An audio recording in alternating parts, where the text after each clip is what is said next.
Hey guys, in today's video, I am going to show you how to see your old profile pictures on Facebook using your Android phone. If you ever want to look back at your previous profile pictures, Facebook keeps them all saved in one place.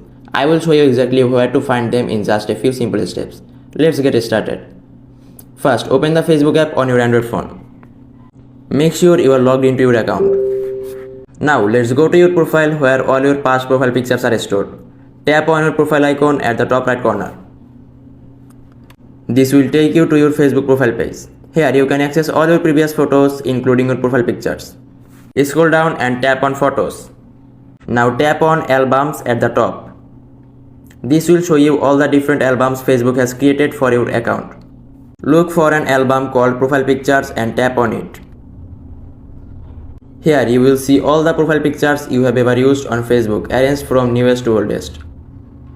You can scroll through and find any profile picture from the past.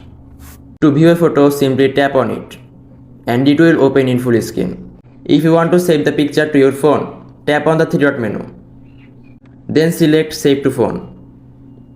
This will save the image to your phone's gallery. If you want to use an old profile picture again into your cover photo, then open the profile picture album, tap on the three-dot menu and select Make Cover Photo. Adjust the crop if needed and tap Save. Now your old profile picture is back as your current cover photo. And that's it. Now you know how to see your old profile pictures on Facebook using your Android phone. This is a great way to look back at your past profile pictures, download them or even set them as your profile picture again. If this video helped you, smash the like button, subscribe for more quick tutorials, and I will see you in the next one. Goodbye.